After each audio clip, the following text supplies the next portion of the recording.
This keg almost killed me. Oh, that's one of the stories I'm going to tell you in this video. And the reason it almost killed me is because I made the single biggest mistake in 10 years of owning my own business.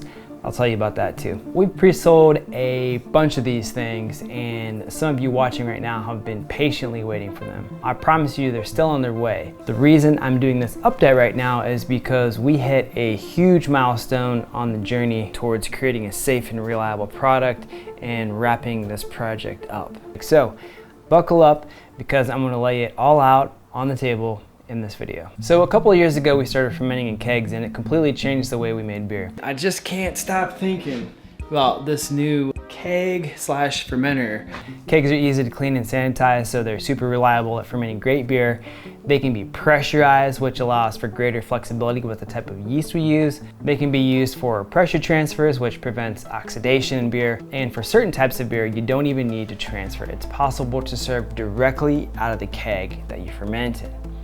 Even though it's possible to ferment in a standard keg, we wanted to make something that was suited to both ferment and serve beer really well. So we integrated a tri-clamp lid onto the top of an oversized keg. This provided more headroom and a ton of options for fermentation accessories.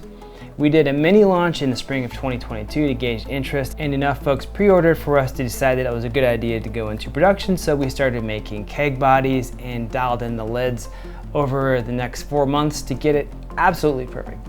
Then we did an official launch in November of 2022. A bunch more people pre-ordered. Everything was going great, and a couple weeks before Christmas at the end of that year, everything arrived at the shipping warehouse from the factory. We were super stoked to start shipping. That is, until this happened.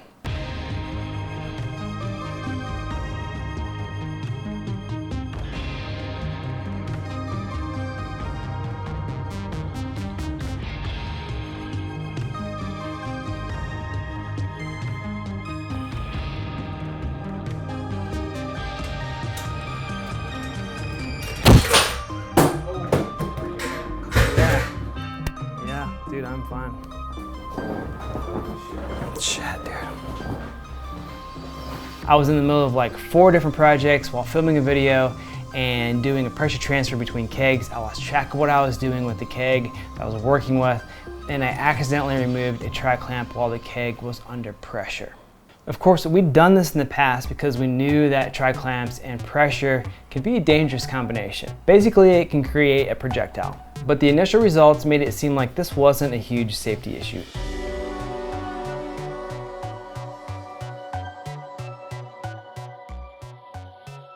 And after all, numerous other companies make kegs and fermenters that have tri-clamp lids.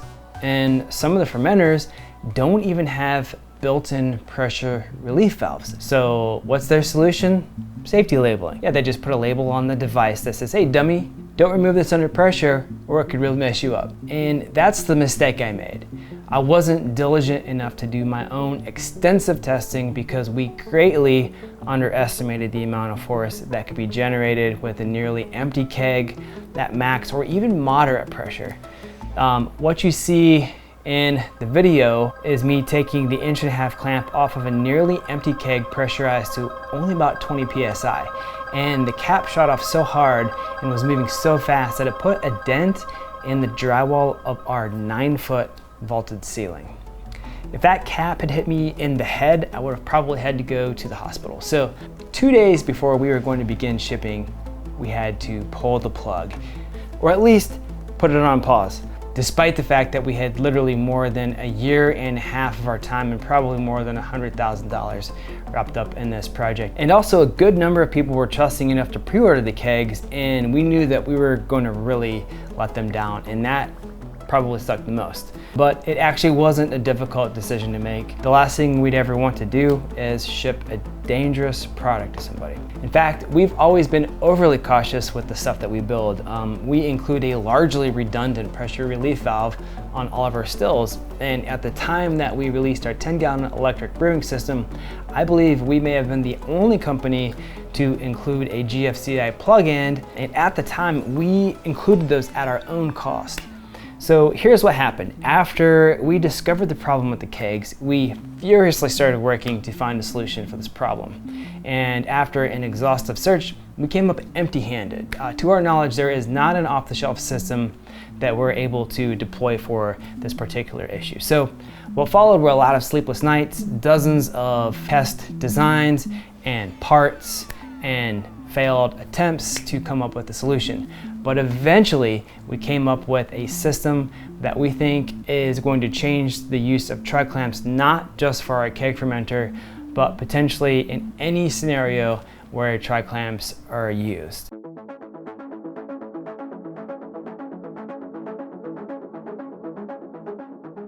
It's best described as a sequential interlock. That means that it's impossible for one thing to happen before another thing happens first.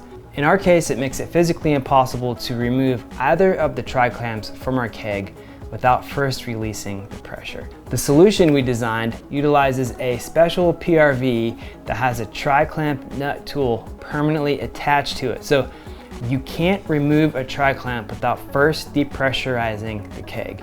Ideally, you'll pull the PRV and release the pressure, then remove the tool, then remove the tri-clamp nut. But even if you don't depressurize the PRV tool first, it's been modified so that pressure will safely release before you have the tool fully and completely removed. Each tool will also be permanently cabled to the keg, so you can't just leave an extra one lying around.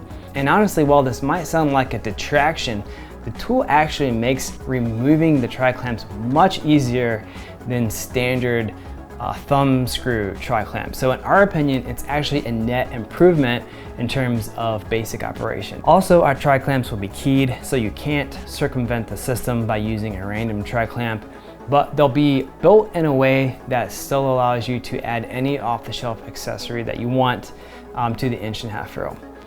We've 100% wrapped up all resin prototyping, and metal prototypes should be materializing soon. After we confirm that the metal parts are good, we'll go back into production and wrap this project up. And since we had some extra time while working through the safety aspects, we thought, hey, why don't we fix another issue with the kegs, which was the handles. We were never like 100% happy with the handles, so one day I just cut them off. And we made a retrofit, and it is so much better that we're literally going to remanufacture all of the handles for the kegs that we've produced while we're finishing the safety features for the new lids. Also, our thermo well was somewhat problematic from day one. We didn't really like the fact that we'd have an exposed thread seam on the bottom of the lid. And this fitting was also proving to be difficult to seal for some reason. So we've decided to permanently weld in the thermo well on the final lid with a sanitary weld. I'm sorry this project's taken so long, but we'd rather disappoint you with the delay than send you something that could be dangerous or something we thought you might not be happy with. At the end of the day, if you call Clawhammer or email us or leave us a message in the YouTube or Instagram comment section, it all comes back to either myself or Emmett. And because of this, we stand behind the stuff we make and do. So thank you for your continued support. Thank you for being so cool about this, to all of you who have pre-ordered. And if you have pre-ordered and you are tired of waiting, just shoot us an email. We'll refund you, not a big deal. The first round of pre-orders is closed. Those folks will be getting their kegs first once we're done with the redesign and reproduction. If you want to make sure to get on the next round, the updated pre-order link is in the description.